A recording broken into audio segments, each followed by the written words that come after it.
ओम श्री परमात्मने नमः। यथार्थ गीता अध्याय 11 श्लोक 21 और 22। अमीहिं त्वां सुरसंज्ञा विशन्ति केचित् वीता प्राज्ञलं गृह्णन्ते स्वस्ते त्यक्त्वा महर्षि सिद्धसंज्ञा स्तुवन्ति त्वां स्तुतिभिः पुष्कलावे। रुद्रादित्याः वशः ये च साध्याः विश्वे अश्विने मरुतः च ऊष्मपाः च गन्धर्वये यच्छासुरः सिद्धसंज्ञां वीक्षन्ते त्वां विस्मिताः च एव सर्वे।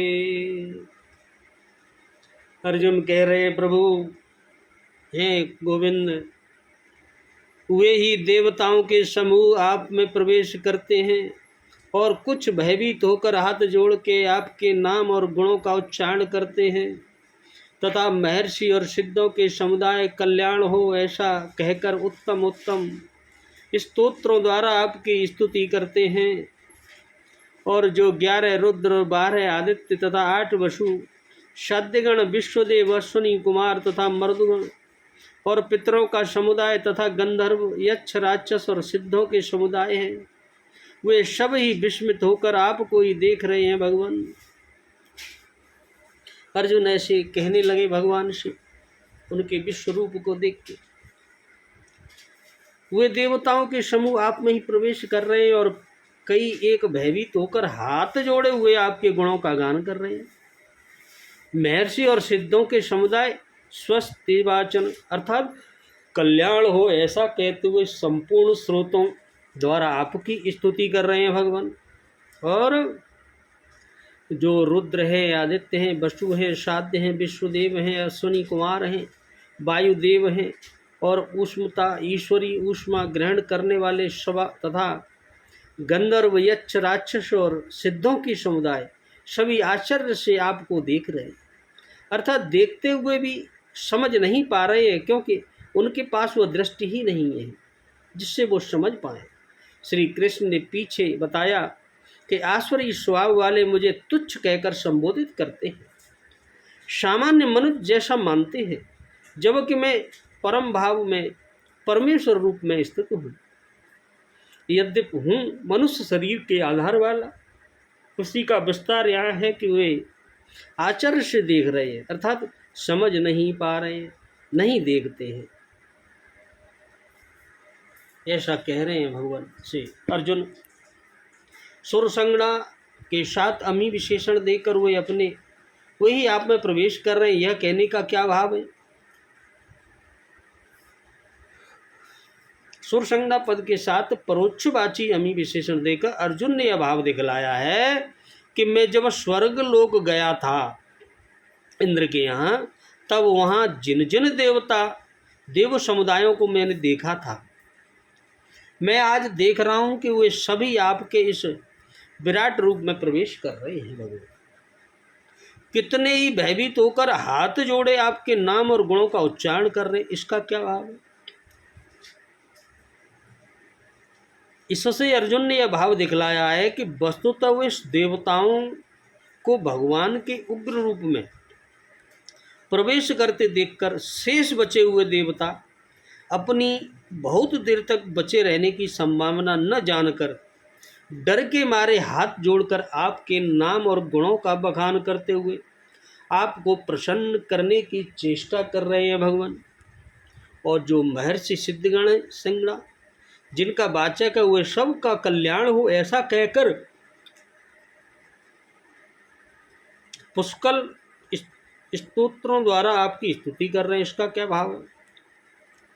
जैसे महर्षि मरीचि, अंगिरा, भृगु आदि महर्षियों के और ज्ञाता ज्ञात सिद्धजनों के जितने भी विभिन्न समुदाय हैं, उन सभी का वाचक यहाँ महर्षि सिद्ध समुदाय, वे सबका कल्याण हो ऐसा कहकर पुष्पक स्तोत्रों द्वारा आपकी स्तुति कर रहे हैं। इस कथन से अर्जुन ने यह भाव दिखलाया है कि आपके तत्व का यथार्थ रहस्य जानने वाले जो सिद्धगण हैं होने के कारण वे आपके इस उग्र रूप को देखकर भयभीत नहीं हो रहे हैं, वरम समस्त जगत के कल्याण के लिए प्रार्थना करते हुए अनेकों प्रकार की सुंदर भावमय स्तोत्रों द्वारा श्रद्धा और प्रेम पूर्वक आपके स्तवन कर रहे हैं, ऐसा मैं देख रहा हूँ। अर्जुन बोले भगवान से। रुद्र आदित्य वसव साध्या विश्व सुने मरुत, ये सब अलग अलग किन किन देवताओं की वाचक है। जैसे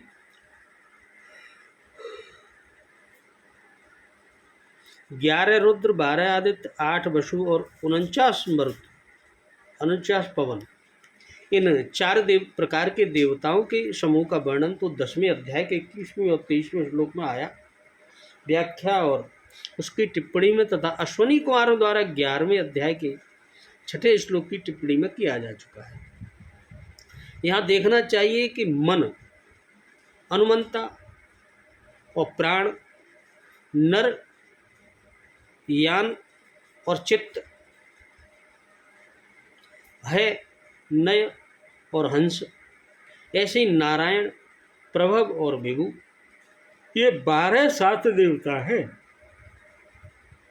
साध्य देवता हैं ये। और क्रतु, दक्ष, श्रव, सत्य, काल, काम, धनी, कुर्बान, प्रभवान और रोचमान, ये 10 विश्वदेव हैं। आदित्य और रुद्र आदि देवताओं के 8 गण हैं, गणों का समुदाय है।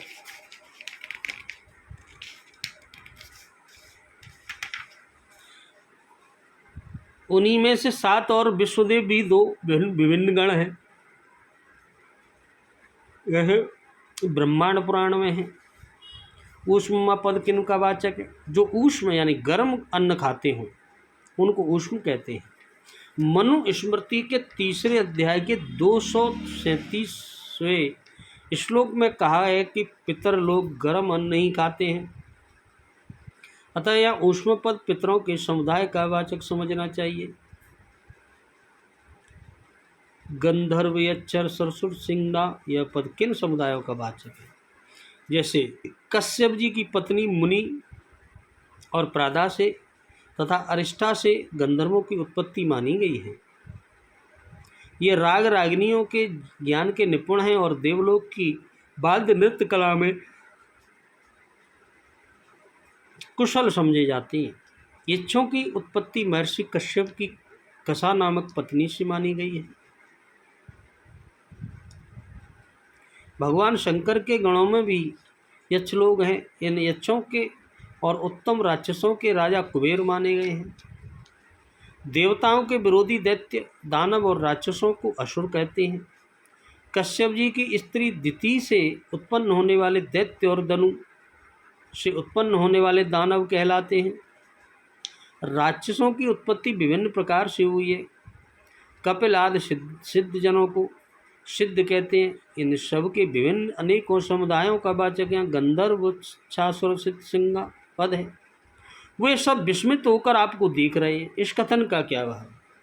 इस कथन से अर्जुन ने भाव दिखलाया है कि उपयुक्त तो सभी देवता, पितर, गंधर्व, यक्ष, असुर, सिद्धों के भिन्न भिन्न समुदाय आश्चर्यचकित होकर आपके इस अद्भुत रूप की ओर देख रहे हैं, ऐसा मुझे दिखलाई देता है भगवान। अर्जुन ने कहा, जैसे मनो अनुमंता प्राणस्य नरो यानम वीर्यवान चिंतिर्हर्योन्नयश्चैव हंसो नारायणस्तथा प्रभवोऽयम् अयथ विभुश्चैव साध्या 12 जगिरे। जैसे वायु प्राण में है। धर्म की पत्नी दक्ष कन्या, साध्या से धर्म की पत्नी थी दक्ष कन्या, उनकी साध्या नाम था दक्ष कन्या की। इन 12 साध्य देवताओं की उत्पत्ति इन्हीं से हुई है। धर्म के हैं साध्य देवता। स्कंद पुराण में इनके नाम इस प्रकार नामांतर मिलते हैं, जैसे मन, हनुमंता, प्राण, नर, अपान, भक्ति, भय, अनग, हंस, नारायण, विभु और प्रभु। स्कंद पुराण प्रभास खंड मनवंतर वेदों के ठीक हैं। जैसे विश्वदेवास्तु विश्वाय जज्ञिरे दश विश्रुता कृतदशस्रव सत्य काल कामो दुनिस्तुथा कुर्वान् प्रभुवांशेव रोचमानश्च ते दश। यह वायु पुराण में है। धर्म की पत्नी दक्ष कन्या विश्वा से इन 10 विश्वदेवों की उत्पत्ति हुई थी। कुछ पुराणों में मनवेंद्र भेदों के इनके भी नामांतर मिलते हैं। पितरों के नाम 10वें अध्याय के 19वें श्लोक की व्याख्या में बतलाए जा चुके हैं पहले ही।